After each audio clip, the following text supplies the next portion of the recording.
Hello learners, आज हम पढ़ेंगे phrases, clauses and sentences. Grammar शुरू करने से पहले हमें फ्रेज, क्लॉज और सेंटेंस में अंतर समझ लेना ज़रूरी है। तो चलिए देखते हैं कि ये होते क्या हैं। सबसे पहला है फ्रेज। फ्रेज क्या होता है? A phrase is a group of words that make sense but not complete sense. It cannot stand alone but can be used as a part of a sentence. तो phrase क्या होता है? phrase जो है words का एक ऐसा group होता है जो अपने आप में complete sense तो रखता है पर इसे अकेले यूज़ नहीं किया जा सकता। ये हमेशा किसी सेंटेंस का एक पार्ट होता है। एग्जाम्पल से समझते हैं। अ येलो ड्रेस, एक पीली ड्रेस, ये अपने आप में कंप्लीट सेंस रख रहा है लेकिन ये किसी सेंटेंस में जब तक यूज़ नहीं होगा ये अधूरा है। तो सेंटेंस में कैसे यूज़ करेंगे इसको? I have a yellow dress, मेरे पास एक पीली ड्रेस है। अब ये कंप्लीट हुआ। तो फ्रेज को हम सेंटेंस के साथ यूज़ करके उसको एक कंप्लीट सेंस दे सकते हैं। इन द रूम, कमरे में, यहाँ पे सेंस तो कंप्लीट है पर ये वाक्य के बिना अधूरा है। तो हम इसे वाक्य कैसे बना सकते हैं? The cat is in the room, बिल्ली कमरे के अंदर है। अब ये कंप्लीट सेंटेंस हो गया।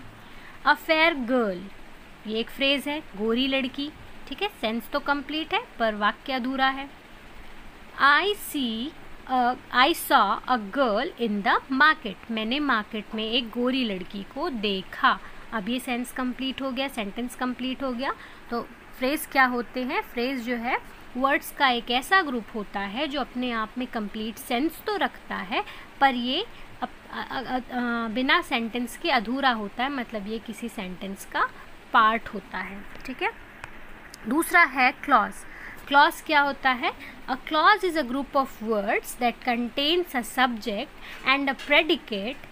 A clause can make complete sense on its own or make a part of a sentence. तो clause क्या होता है?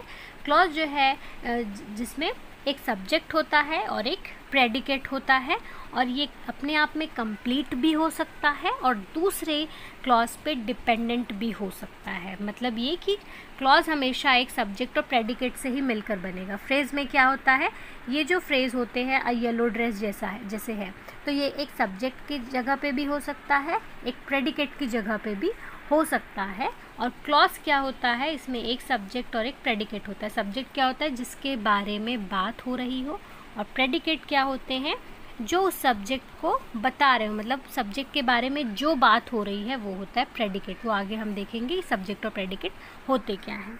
तो ये एक अपने आप में कंप्लीट सेंस भी रख सकता है और दूसरे पे डिपेंडेंट भी हो सकता है। तो इस तरह से क्लॉज जो है वो दो प्रकार के होते हैं, डिपेंडेंट क्लॉज और इंडिपेंडेंट क्लॉज, ठीक है। मेन क्लॉज जो है वो इंडिपेंडेंट क्लॉज होते हैं और सबऑर्डिनेट जो होते हैं वो डिपेंडेंट क्लॉज होते हैं। मेन क्लॉज क्या होते हैं? जिसमें एक सब्जेक्ट होगा, एक प्रेडिकेट होगा, ये अपने आप में अकेले रह सकते हैं, स्वतंत्र रह सकते हैं विद कंप्लीट सेंस। जबकि सबऑर्डिनेट क्लॉज क्या होते हैं? ये डिपेंडेंट क्लॉज होते हैं और इसमें भी एक सब्जेक्ट प्रेडिकेट होता है क्योंकि क्लॉज में एक सब्जेक्ट एक प्रेडिकेट तो होता ही है, लेकिन ये अकेले नहीं रह सकते। ये क्या होते हैं? मेन क्लॉज पे डिपेंडेंट होते हैं, ठीक है। सबऑर्डिनेट क्लॉज हमेशा मेन क्लॉज पे डिपेंडेंट होते हैं। एग्जाम्पल से समझते हैं। He has a chain of gold, उसके पास सोने की एक चेन है। कंप्लीट सेंस है, यानी ये मेन क्लॉज है। इसी सेंटेंस को हम सबऑर्डिनेट क्लॉज यूज़ करके कैसे लिख सकते हैं? He has a chain which is made of gold, उसके पास एक चैन है। Complete sense. Which is made of gold, जो सोने की बनी है। अब इस सेंटेंस में यदि हम इस पार्ट को हटा दें, ही हैज़ अ चेन, इसको हम यदि हटा दें तो हमारे पास क्या बच जाता है? Which is made of gold, जो सोने का बना है। तो अगर हम सिर्फ इतना कहें कि जो सोने का बना है तो क्वेश्चन आएगा कि क्या चीज़ सोने का बना है। तो हमको बताना होगा कि जो चेन है वो सोने की बनी है। तो इस तरह से which is made of gold ये एक सबऑर्डिनेट क्लॉज है, ही हैज़ अ चेन ये एक मेन क्लॉज है। दूसरा एग्जाम्पल देखिए। I use only Indian products, मैं केवल इंडियन प्रोडक्ट्स यूज़ करता हूँ। I use the products that are made in India. इसी सेंटेंस को हम कैसे लिख सकते हैं, सबऑर्डिनेट यूज़ करके। आई यूज़ द प्रोडक्ट्स, मैं ऐसे प्रोडक्ट्स यूज़ करता हूँ, that are made in India, जो इंडिया में बने हों। अब इस सेंटेंस में देखिए दोनों ही सबऑर्डिनेट क्लॉज हैं। पहला वाला दूसरे पे डिपेंडेंट है, दूसरा वाला पहले पे डिपेंडेंट है। क्योंकि अगर हम सिर्फ इतना बोले I use the products, I use the लगा हुआ है, मतलब हम किसी पर्टिकुलर प्रोडक्ट की बात करें कि मैं ऐसे प्रोडक्ट्स यूज़ करता हूँ, तो क्वेश्चन आएगा कि कैसे product that are made in India, जो इंडिया में बने हो। वैसे ही दूसरा सेंटेंस भी क्या है, पहले पे डिपेंडेंट है, जो इंडिया में बना हो।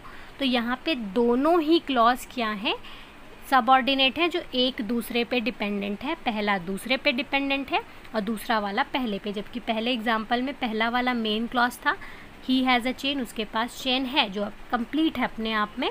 और दूसरा वाला जो था वो सबऑर्डिनेट था, जो पहले पे डिपेंडेंट था। जबकि इसमें दोनों ही सबऑर्डिनेट क्लॉज हैं, जो पहले एक दूसरे पे डिपेंडेंट है। अब सब्जेक्ट क्या होता है, नोट में देखिए सब्जेक्ट क्या है।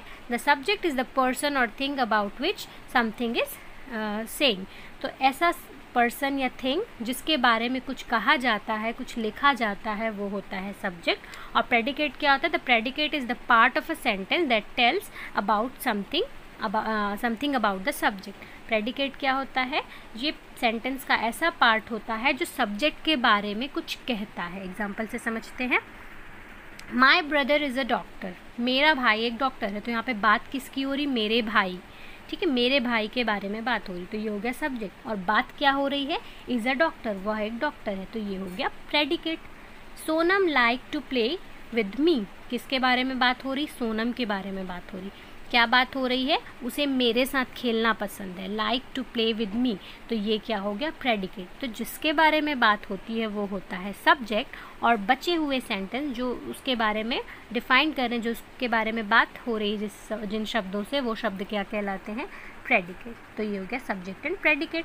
अब सेंटेंस क्या होते हैं, a sentence is a group of words, phrases and clauses that make a complete sense। तो सेंटेंस क्या होते हैं, ये ग्रुप ऑफ वर्ड्स भी हो सकते हैं, ग्रुप ऑफ फ्रेजेस भी हो सकते हैं, ग्रुप ऑफ क्लॉजेस भी हो सकते हैं, जो अपने आप में कंप्लीट होते हैं। फ्रेज अधूरे हो सकते हैं, जो अपने आप में कंप्लीट नहीं होते। वर्ड्स अधूरे हो सकते हैं। क्लॉजेस भी डिपेंडेंट